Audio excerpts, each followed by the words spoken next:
بسم اللہ الرحمن الرحیم۔ تکبر کا انجام، ایک سبق آموز کہانی۔ مغل بادشاہ شاہ جہاں کے پاس ایک ترک غلام تھا۔ وہ بادشاہ کو پانی پلانے پر تعینات تھا۔ سارا دن پیالہ اور سراہی اٹھا کر تخت کے پاس کھڑا رہتا۔ بادشاہ اس کی طرف دیکھتا تھا تو وہ فوراً پیالہ بھر کر پیش کر دیتا تھا۔ وہ برسوں سے یہ ڈیوٹی سر انجام دے رہا تھا اور بڑی حد تک بادشاہ کا رمز شناس ہو چکا تھا، لیکن ایک دن اس سے غلطی ہو گئی۔ بادشاہ کو پیالہ پیش کیا، بادشاہ گھونٹ بھرنے لگا تو شاہی پیالے کا ایک کنارہ جھڑا ہوا تھا، اور ٹوٹے ہوئے پیالے میں پانی پینا ہندوستان کے بادشاہ کی توہین تھی۔ بادشاہ نے پیالہ نیچے دے مارا اور غلام کو 20 کوڑے لگانے کی سزا سنا دی۔ بادشاہ کا حکم آخری حکم تھا۔ غلام کو کوڑے بھی لگ گئے اور وہ ڈیوٹی سے فارغ بھی ہو گیا۔ وقت بدلا، اورنگزیب عالمگیر نے اپنے والد کو قید میں ڈال دیا اور وہ تمام غلام اور ملازمین بوڑھے بادشاہ پر تعینات کر دیے جنہیں کبھی شاہ جہاں نے سزائیں دی تھیں۔ وہ پانی پلانے والا غلام بھی ان ملازموں میں شامل تھا۔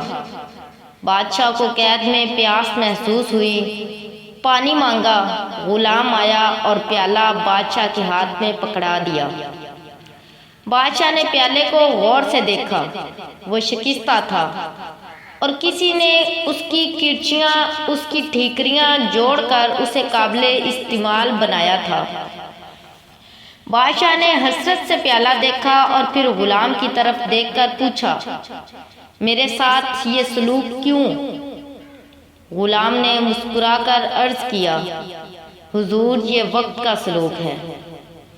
یہ وہی پیالہ ہے جس کا ایک کونا بھرنے پر آپ نے اس میں پانی پینے سے انکار کر دیا تھا اور اسے زمین پر مار کر توڑ دیا تھا۔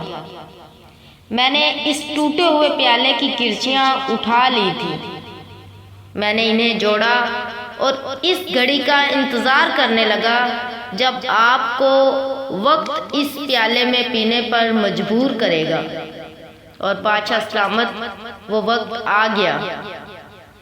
شاہ جہاں کی آنکھوں میں آنسو آ گئے۔ یہ آنسو اگر نہ بھی آتے تو بھی بادشاہ نے باقی زندگی پانی اسی ٹوٹے ہوئے پیالے میں پینا تھا۔ کیوں؟